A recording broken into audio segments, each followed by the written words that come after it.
All right. Hey, everyone. It's Marshall Atkinson, and I've got my good friend, Alison Banholzer with Where Your Spirit Warehouse. How you doing, Allie? We are doing great. How are you, Marshall? I'm doing fantastic, and thank you so much for joining me today on another edition of Forward Progress.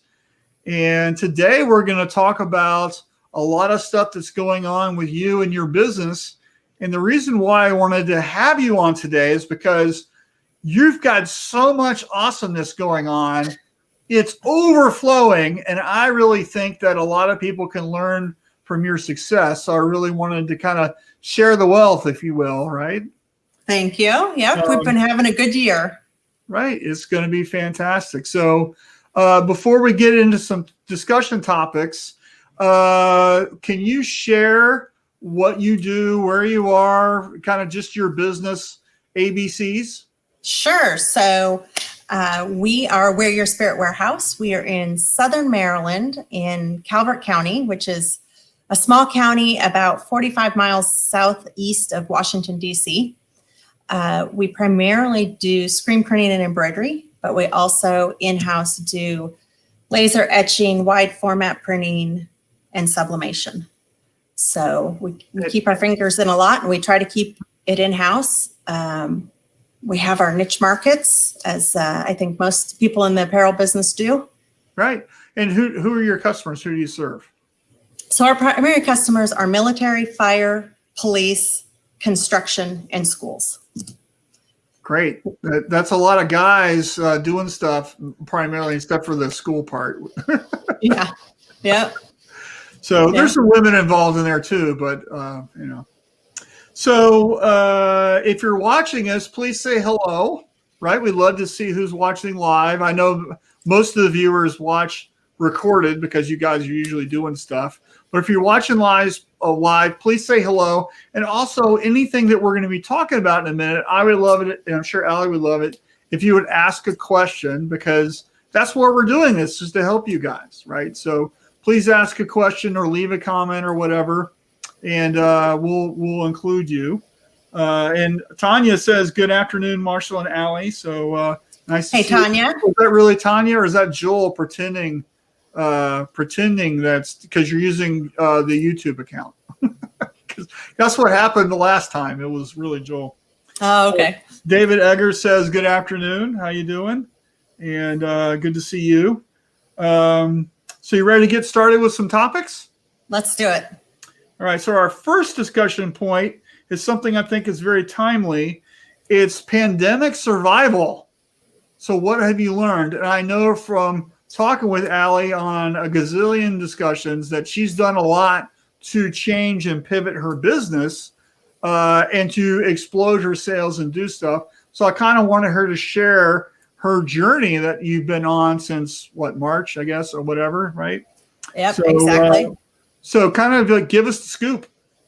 Yeah, so I don't know that I have any sort of secret sauce. I think it's everything you profess in all of your books and your blogs and everything that way.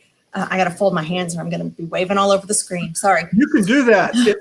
Who cares? But I think the key to my success initially was that we instantly pivoted, as you said, and figured out how to make ourselves an essential business so we could be open, so we could be staffed and open. Of course, we took all the precautions to be safe and social distance, and I had some employees working from home, and we had limited in the shop. But we started manufacturing masks, and we started supporting local businesses with the Here for Good campaign and printing banners for restaurants and things that way. So by doing that, we were able to be open legally in our state. And we created a lot of goodwill with the community. So that was key. I think the other key to our success was while we pivoted and did that, we had positioned ourselves really well ahead of time. We had cash reserves. We used profit first. So we had cash reserves and were able to pay all of our bills. We had niched down in our markets. So we had a very focused market. Of course, I said before, schools was one of them, which completely went away, but fire, police, and military were busier than ever. So that helped sustain us. And then we started to get creative in our marketing and differentiate ourselves with the Here for Good campaign. we kind of built on that goodwill and built on the shop local, stay local. And we've actually picked up a lot of new customers with that. And you do a lot of online stores, right?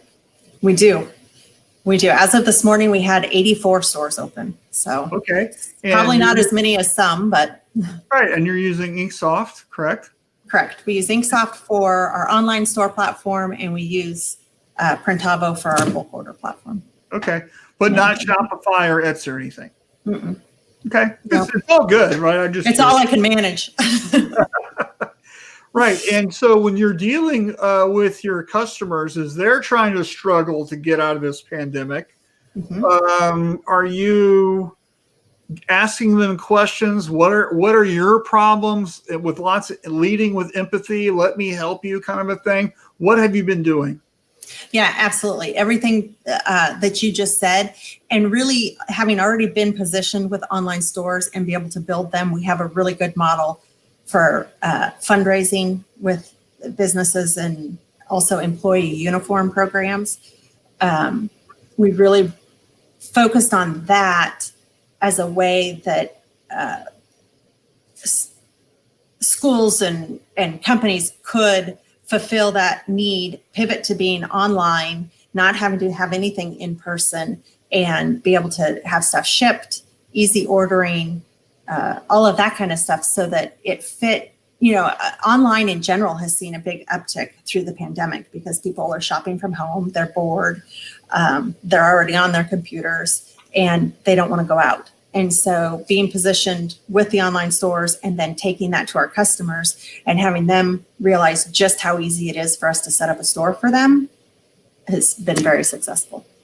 And there's a lot of discussion about charging people for stores or fundraising, or, so can you give us a couple scenarios for what you do, so somebody who maybe has a store or two, or maybe doesn't have any, just kind of can learn about what you're doing?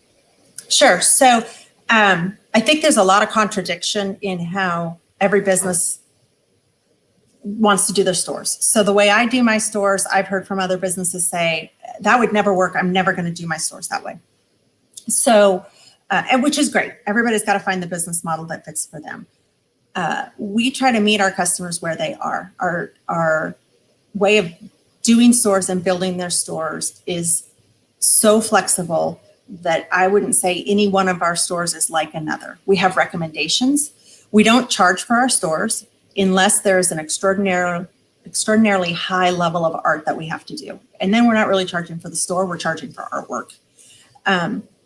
We recommend 8 to 12 products. Of those, 10 of them being apparel and 2 of them being novelty items like a polar camel or a bucket hat or a car sticker or something that way. Mm-hmm. And then we always recommend doing a bundle. So that's kind of the success formula of any store. Where we probably different from a lot of businesses is I don't care how many products you have. I don't care if you want a hoodie, a t-shirt, a long sleeve, a crew neck sweatshirt, whatever it is. We recommend that you keep one design across those, but I don't have a problem managing an order that has one each of that product. We also offer stores where you can have it open for 2 weeks, do a bulk order. Your pricing is going to be better with that. Or we can do on-demand printing and have it open for 6 months. The difference really in those 2 models is whether we're screen printing it or ordering transfers. So most of our customers, I know in the screen print world, you know the difference between a transfer and a printed shirt. My customers don't. Transfers are so good now, sometimes it's even hard to tell. True. So if you're going to do a bulk order, we'll have the store open for 2 weeks, close the store, produce it. About a week after delivery, we'll open it up for 1 more week to get those people that are like, oh, I really wish I'd ordered that.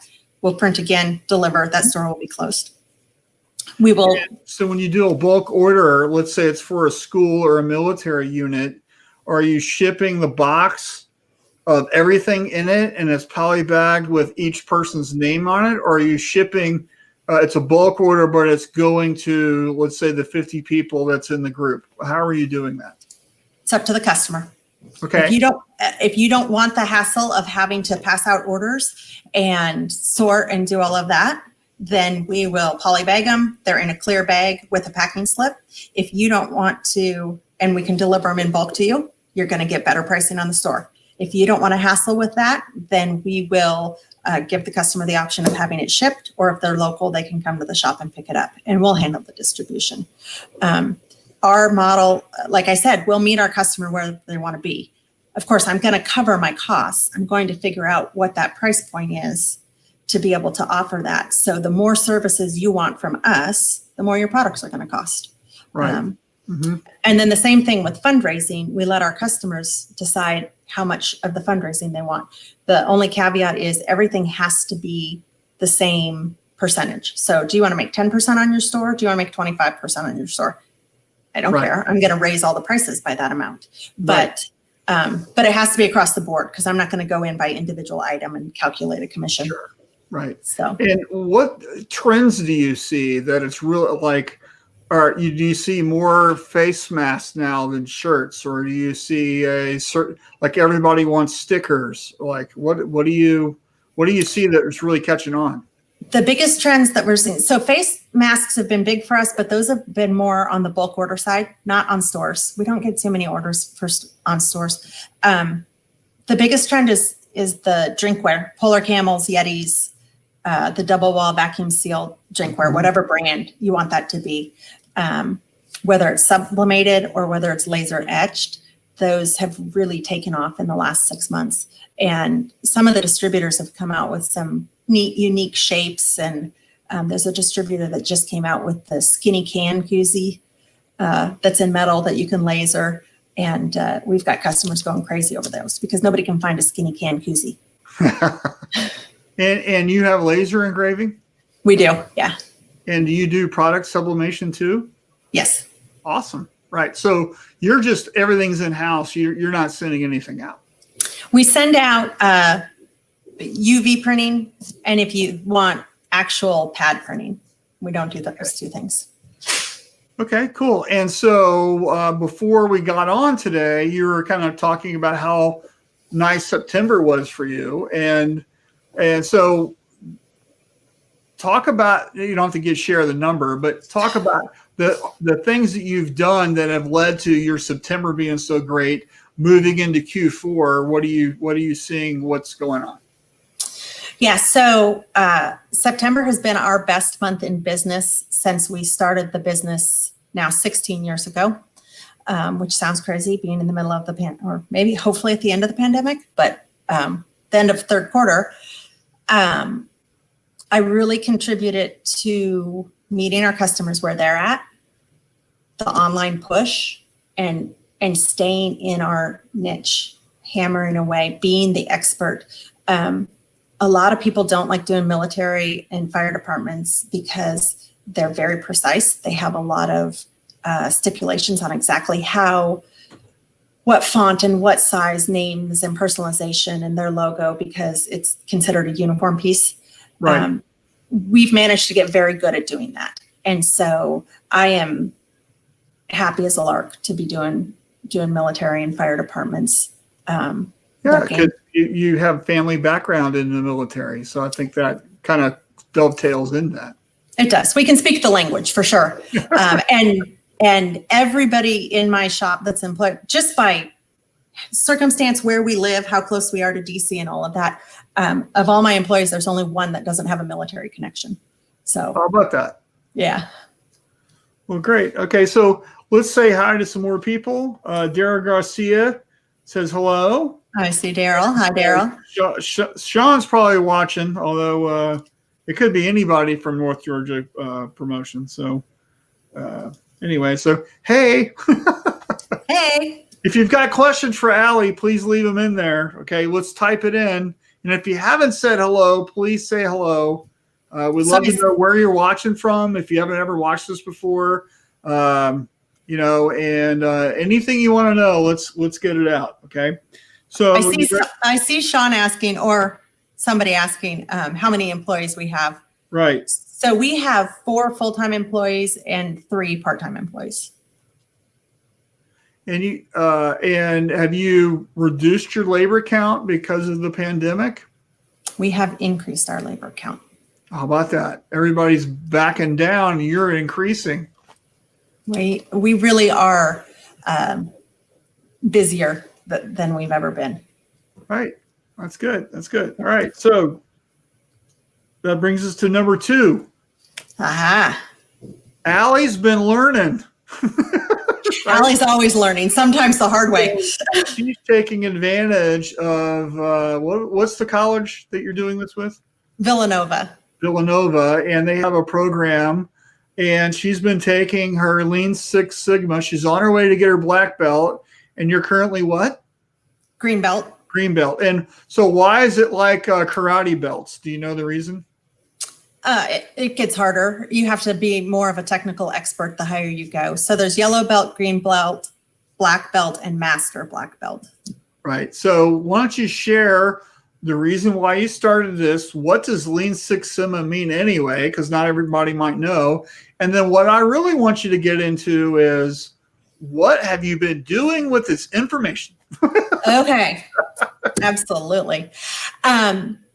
So I think one of the number one things you can do as a business owner is get education. That's how you and I met. I went out, 3-4 years ago now to Max Profit. Right. I met you, Mark Coudray, Alan Howe, Richard Brees, Tom Rowan. Mm-hmm. And I came out a day early. Daryl was there. Daryl was there. Yeah. Came out a day early, met with you in your office, got to know you, ended up having a beer with Mark, learning about Catalyst program. And I honestly believe the best thing you can do for your business is education, education, education. And I don't think you have to pay for all the education, but I do think there's some value in going to paid education. There's an expectation of what you're going to get out of it. So, I've been to every Shirt Lab. Yeah, you're our number one fan. Yes, absolutely. By far. And actually in Portland, we gave you some luggage, so you never know. Yes, so I could travel. So, and I know that's not the point of your question, but this falls into that. I am a perpetual learner, lifelong learner. I'm always picking up books, reading. So Lean Six Sigma was the next thing. In this industry, I have found that most shops know Lean, whether they're practicing it or not. They know Lean. They know what they should be doing. But they may not be able to define it down to the 7 or 8, depending on what you think, types of waste, and then reducing that down, and waste emotion, having to walk to go get your tools, not have the job set up and things this way. Yeah. They don't know all the Japanese words like Muda and Kaizen and that stuff.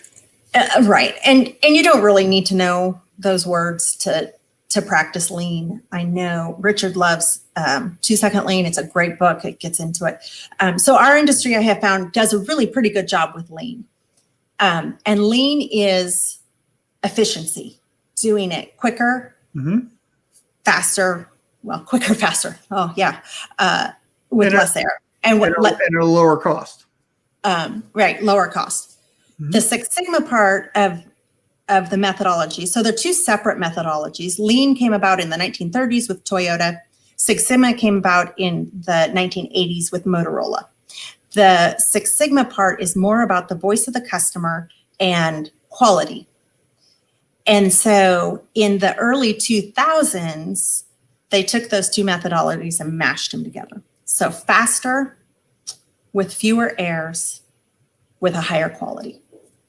So if you have truly achieved Six Sigma, you will have, if I have the number right, I should know this, I'm tested on it. You should have less than 34 errors per million. Right. It is produced. But depending on your industry, that number will slide. But that's like the ultimate goal.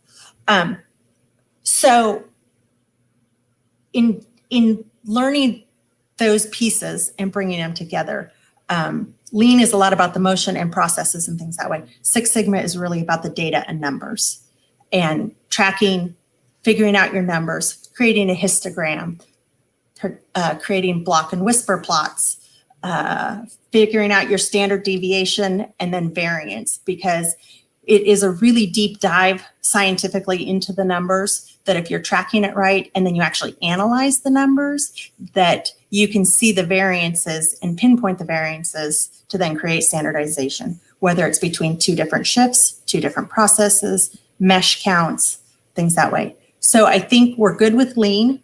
I think our industry is really good with lean. I think our industry is coming around to tracking numbers, but I think people track the numbers and get the numbers, and then they don't know what to do with them. And that's the next step in the Six Sigma process. And so that's what we're diving into. We've created, there's different tools you can use, like an infinity chart and a priority matrix, to scientifically figure out what the priorities should be in your business to focus on. And then the next step is to collect all the data for a period of time. And then you analyze the data, and then you implement changes, and then you control the process. Right. And so to really do a Six Sigma project is about a 6-month process in your business. And so we are right now really in our business in the analyze phase, collecting data and analyzing the data. It's a lot of numbers. If you hate numbers, you might not like Six Sigma. I love numbers. So yeah. Well, you can't manage what you don't measure. Right. Right. And then, of course, we'll just throw the Deming cycle out here: plan, do, check, act. Right. So what we want to find out is, where are we making our mistakes? And one of the things that I really enjoyed, I didn't really take a class. I actually took a class. I have a yellow belt, but I never really got to like fully develop it like you are. And what I really enjoyed was just getting going with it and really looking at the big driver for me was the cost of poor quality, right? Which is your error rate. And so that was really my focus on this was, and that was a big problem for the shop that I was running, because we would just, out of the blue, something didn't work, right? And that would just, cause all types of production scheduling errors, and just like you got to redo an order or redo 50 shirts from it or whatever, because of something that happened that felt like it was beyond your control, but in reality, you could control that, right? And so that's why I got into doing that. And I'm just really, I know you're on this journey, and for people watching, they might be going, well, that sounds really complicated. I don't think I have time for that. But what I can tell you is you have time. It's just you have to prioritize it. And you're already dealing with these challenges. That order that you had to redo, or the fact that you're not efficient. So if you increase your efficiency, now you can do 5 things today instead of 3, right? So you have time for this. You're just not allocating that time properly. And this is what this system really helps you understand and learn. Would you agree with that? Absolutely. And I kind of equate it to training. I can go code screens faster than most of my employees. Or I can stop and I can train you to do it. And if I stop and train you to do it, it's going to take me longer to train you, but then I don't have to do it anymore. Yep. And that's kind of the Six Sigma thing. It's going to take a while. It might take 6 months for a project to figure it out and hone it in. But once you fix it, you don't have to deal with it anymore. Yes. So exactly. All right. So we got some new people. By the way, it's Sean watching. Hey, James is here. Hey, James. How you doing, buddy? Scott's watching from Florida. And Tanya, actually Joel says, Hallie, how are you involved with all your helping promote your clients' web stores? And if so, what strategy are you using? So we do 2 things. We have partnered with Jay Basal and his style guide, and worked with him and paid and gotten permission to take pieces of that and work with our customers through that style guide, answering questions and branding. So we make sure that our customers are well positioned and understand branding and marketing. So that's, go ahead. And I was going to say that style guide, by the way, Joel, is on my webpage under affiliates, if you're looking for that. So we make sure they understand that. We always post on social media and tag and co-brand and things that way, we will set up social media images for them. My graphic designer can set up a social media image super quick. So most of that, you know how people send you artwork, you know, how many times have you said, okay, I need a vector file. It's either going to be an EPS or an AI, and they open up a JPEG in Illustrator, save it as an AI, and then send it to you. And they don't understand that that's not vector. You know, most of them don't understand how to make social media graphics either. So we'll help them set up a basic package of social media graphics that they can use to help promote their stores. It behoves us because it increases our sales. So yeah, there's, you know, maybe an hour of time there that I'm paying somebody, but it will increase the sales tenfold. You know, it's interesting. I was just talking with one of my coaching clients today about labeling and how we see ourselves as business people.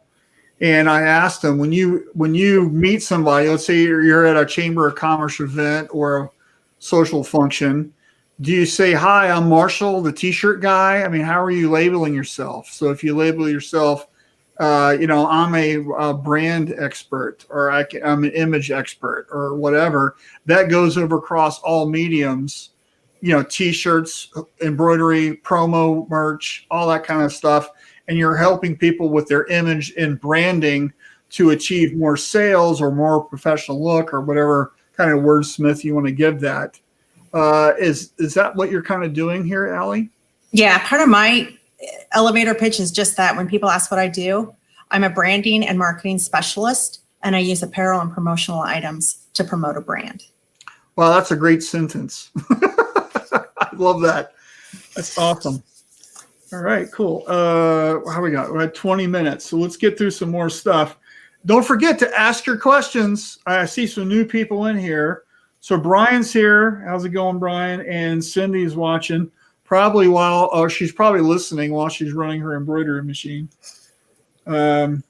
So next up is being a woman-owned business. And in case you've been living under a rock, Allie just won an award for the Women Screen Printer.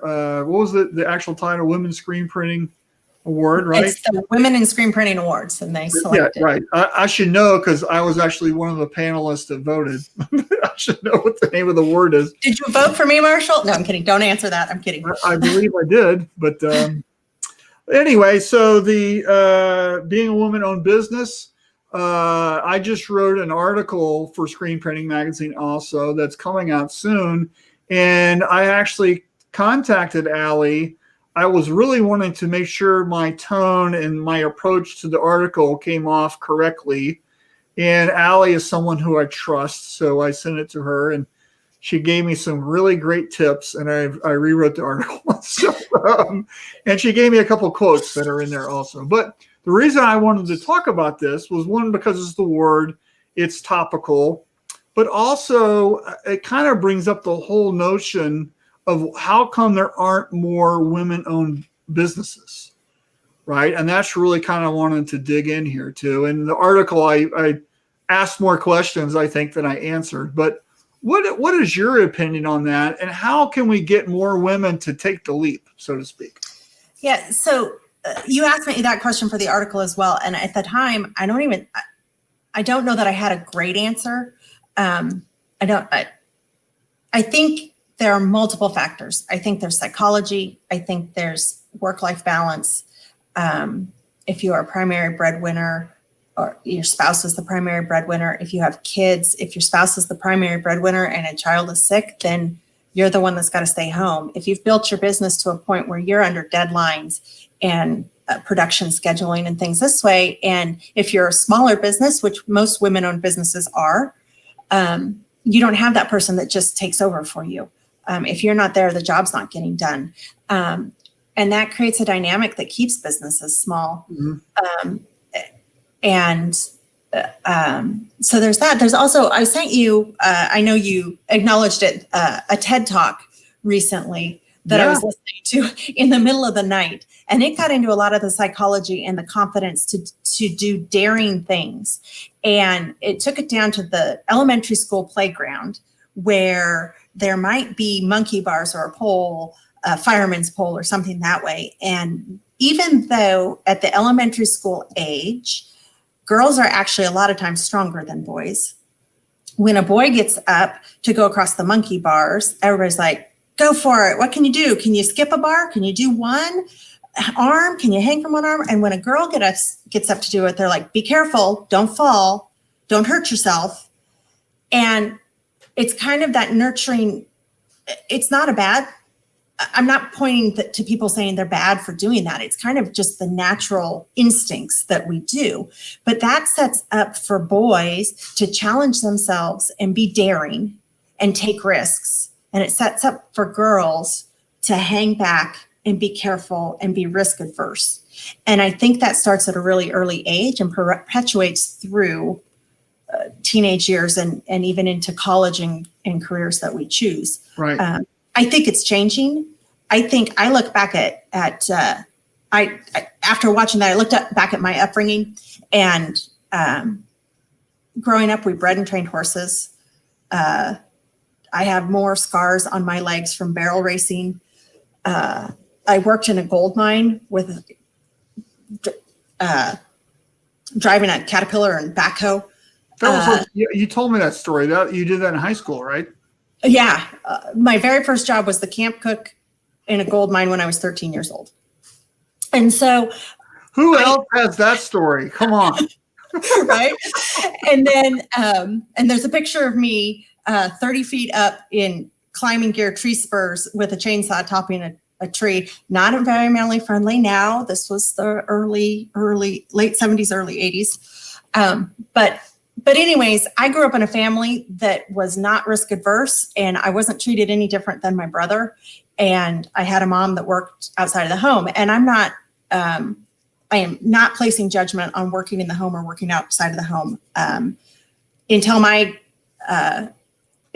kids were middle school aged, I worked my business from home so that I could be home with them when they got home from school. So that's not a judgment. It's the way I grew up. And I think that has given me the confidence to go out and be a woman business owner on my own, without a spouse, still while raising kids.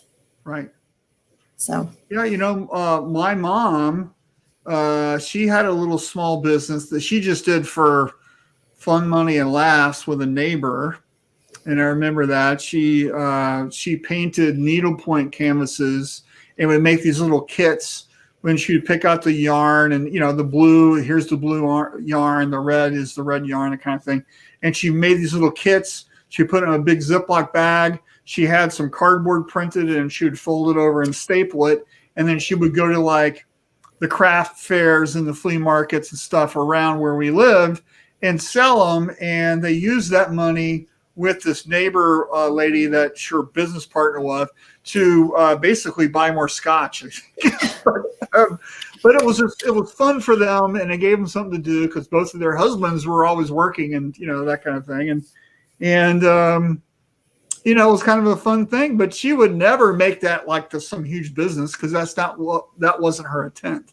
Right. And so I'm just very interested in this. And of course, as we know, we're doing a Shirt Lab Women's Nexus.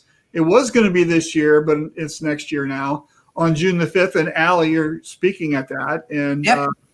And actually, you told me that you want to redo what your presentation was. I do. I had it all done. You had the slide deck and everything. And now after all this, I'm like, yeah, that needs to go away.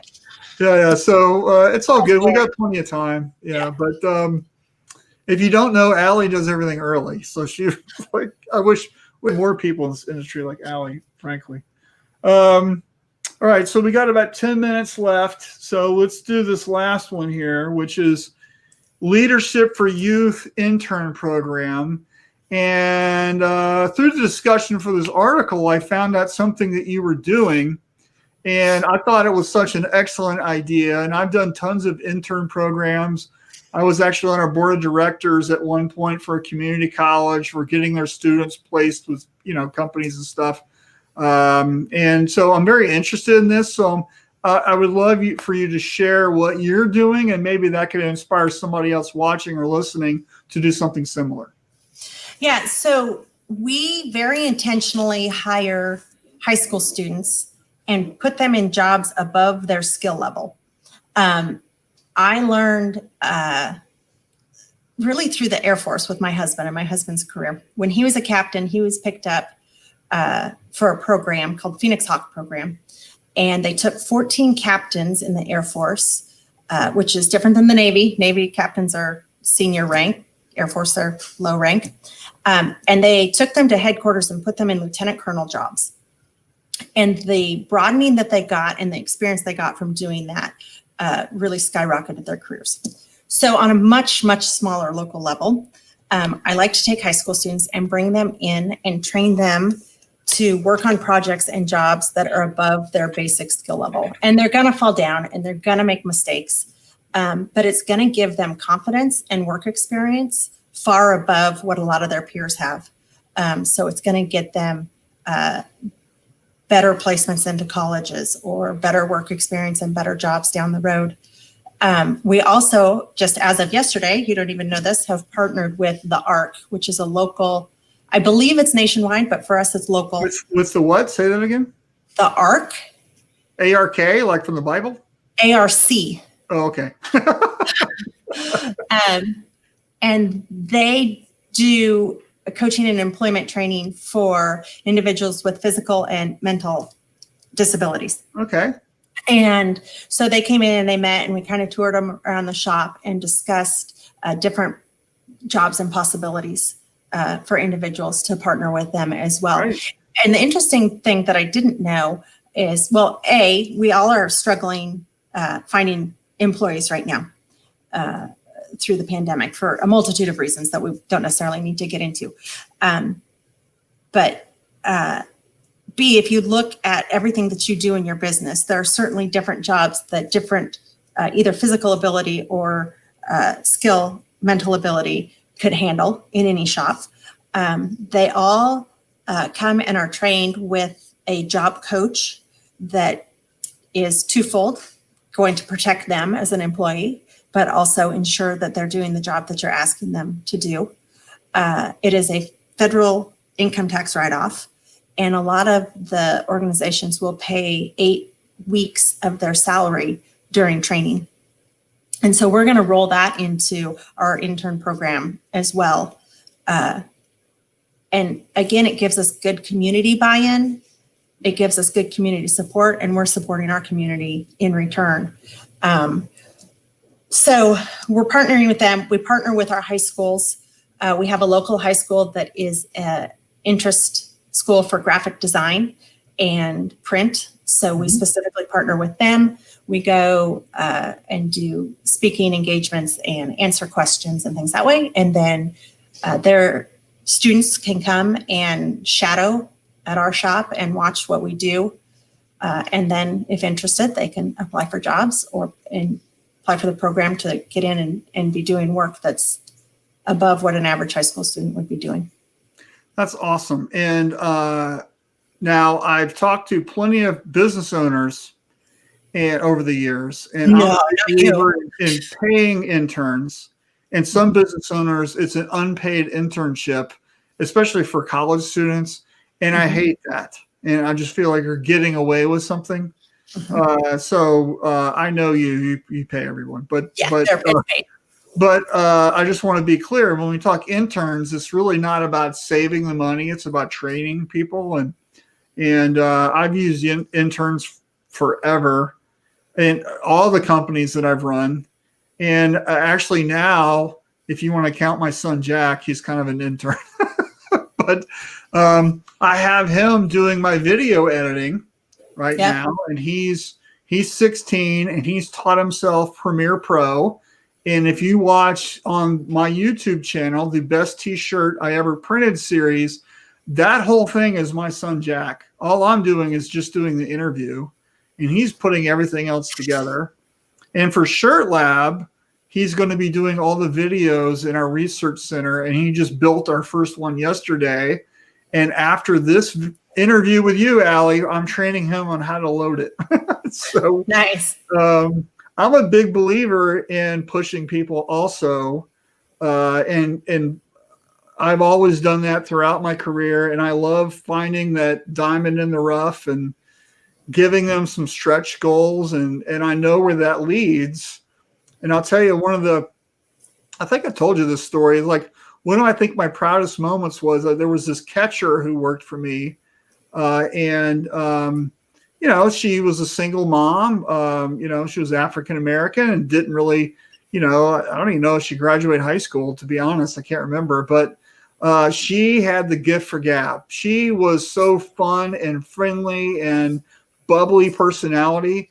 We moved her from being a catcher, which is the back of the dryer catching the shirts, to a receptionist answering the phone. And then we trained her how to do invoicing. We trained her how to do accounts receivables. She had never used a computer before, ever, because she didn't have one. She never had that opportunity. Trained her how to do that. And then she worked her way into customer service. And in about 3 years, I can't remember the timeline, she had enough money when she bought her own home. Yep. So yesterday, that's where it pays off, when you can do that for somebody, I think. Yep. So yesterday, the way our school's set up right now, all of our high schoolers go to school Monday, Tuesday, Thursday, Friday, and they have Wednesdays to work on their own. And so yesterday we had 2 of our high school students here, and we had a 5-color simulated process job on press. And yep, I could be sitting there and being the one on press, but I was standing at the end of the dryer catching shirts, and they were the ones on press loading shirts and doing it. Did I watch? Yes. Did I walk over every few shirts and just double check quality? Yes. But, I think as the boss, it's really easy to say, okay, I'm going to be the one standing there doing it. But no, I threw them there. I needed a break. I could stand and catch shirts at the end of the dryer all day long. Yeah, that's great. That's great. So we have a couple minutes left. Anybody have any questions, please leave them in there. We have some new people watching. So Mike's here, says, hello, amazing Allison. Brian says, perfect answer, Allie. We have 4 daughters, and we want our girls to change the world. Yes. Knowing you, Brian, that's going to happen. Yes, it will. Ron's here, says, hey, Ron. It's a good day. It's a good day. Where's my coin? Oh, it's right. It's over here. And Alan Singer says, excellent. So, he's from the Dominican Republic. There you go. Nice. I was there last summer. Were you? What were you doing there? Vacation. Oh, great. I've always wanted to go there. I've been to Costa Rica, been to Cancun, been to the Bahamas. Yeah. As you can tell, I like the beach trip. Yes. Well, that was it. So the seniors here do beach week, where all the seniors go off to the beach and have a big party. And I didn't really want my daughter to do that. So I bribed her. I said, you could go to beach week, which is like 2 hours away, or you can tell me where you want to go and we'll go on vacation. And so. Yeah. Is that like senior skip day? Is that a grad night kind of thing? It's basically it's like Daytona spring break. It's basically a drunk fest for a week after they graduate. Yeah, great. And I didn't want her to be any part of that. So she wanted to go to the Dominican Republic. So we did. Yeah, good. That's awesome. All right. So winding up here, if you've got any for Allie that she didn't cover, if you just want to say hello, here is her email address. Allie, you'll answer any email that's sent to you, right? Oh, absolutely. Absolutely. So we'd love you to reach out to Allie. If you haven't met her or don't know her, she's awesome. So, and then we got a couple minutes while we wind up. So do you mind plugging Shirt Lab for me? Oh, absolutely. So, so the funny thing, I posted on Facebook a couple of years ago and said, if you could do only one education event, you could only afford to go to one education event this year, what would you do? And Marshall piped in and said Shirt Lab, and it hadn't even kicked off yet. It was the inaugural Shirt Lab. And I'm like, all right, I'll give it a shot. And so I did. I went to the Columbus, Ohio one. I was absolutely hooked. I traveled from DC to Columbus, Ohio to meet my competition that was 2 miles up the road from me. And he and I actually. You had never met him before? And so, but he and I are great. The other day I needed black ink, and black ink is sold out nationwide right now. And I called him up and I said, "Hey, Tim, you got a quart of black ink I could buy?" Really? He's like, Black ink is out? What's up with yeah. that? Hey, James Ortolani, are you still on here? Is that true? Black ink is sold out? At least from everybody I've called. But anyways, he said, "Sure, come on up." Gave me a quart of black ink. Everything's good. We're very different markets. We get along great. I would say that's my one tip. Collaborate. Don't compete. There's enough business. Everybody wears shirts. There's enough business in this world. The more we collaborate, the better our whole industry is. Right. There's a big tent. It's a big tent. And that is Shirt Lab. It's collaboration. It's education, high level thinkers. You will come away with lists and lists of things to implement in your business. And then you just have to do it. The challenge is to pick the thing you're going to do, I think, more than anything. And actually do it. And and you're also a member of the Shirt Lab tribe. So can you describe that real quick for somebody who's not in? What can they look forward to that? More education, a very collaborative group of business owners and production staff that will answer questions honestly, resources. And then, of course, now we have the Resource Center with videos, more education. I'm telling you, it's the go-to place. Yep. Where's my thing here? I think I copied over my Shirt Lab tribe like link. Oh, no. So if you want more information on Shirt Lab Tribe, you can go to shirtlabtribe.com. Right now, we have our new event, our virtual event that's launching October 23rd and 24th, which is Shirt Lab Forge, and that's shirtlabforge.com. And it's all about e-commerce. We've put together presentations for some of the biggest and best badasses that handle in the e-commerce world. And this is direct information that you probably don't know. Let me tell you that they're doing things that's just mind-boggling awesome. And they're giving a presentation sharing that information for you. So it's a 2-day event. It's October 23rd and 24th. These are presentations. On Saturday, the 24th, there is going to be a live presentation by Jeffrey Gittimer, who is our keynote speaker for Shirt Lab Dallas next year, with a Q&A at the end. So this is going to be a private Zoom thing. He's got stuff to share. And then at the end, you can ask the king of sales information or questions or whatever you need, right?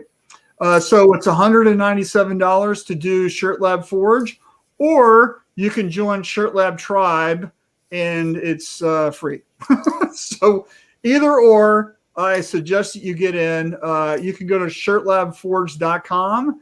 The site went live this morning, and we're happy to have that going. And right after this call, I'm sending out press releases. So that's what I'm doing. Hey, and Marshall, am I misinformed that Gittimer started in the apparel decorating industry? You're not misinformed. So he was in New York City. He actually was in business with Richard Greaves. They go way back. In fact, Shirt Lab Tribe, the last 3 speakers on the second day is Mark Coudray, Richard Greaves, and Jeffrey Gittimer, because they all know each other and they're friends. And it was kind of like how we got Gittimer hooked, was that connection, right? So not only is he the king of sales, he knows our industry. He knows our industry. And if you ever watch anything he does, he always wears a T-shirt, and it's a different T-shirt every time, right? So he does T-shirts, he does stuff. He's got a lot of really great tips. I know Mike Woolbright is in his private coaching. I'm in that too, right? I know that you do private coaching with Mike Michalowicz, right? Profit First Guy, and he's actually coming to your shop next week, right? Tuesday and Wednesday. He'll be here. Tuesday and Wednesday. That's awesome. Yep. So Alan says Xenon Products has black. Oh, cool.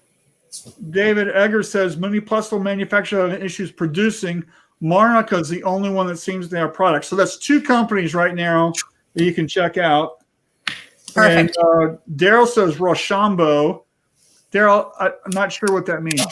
It's rock, paper, scissors. Oh, is it? Rochambeau. rock, paper, scissors is Rochambeau. I've never heard that. Mm-hmm. See, you learn something every day. All right. Well, hey, thank you so much for your time today, Allie. You're awesome as always. And thanks for having me. This was fun. Appreciate you. Oh, and Brian says he just got some black heat from Lawson. Okay, maybe it's just my distributors that are local and I can get it quickly that don't have it. Who do you use? Martin or Ryonet. Okay.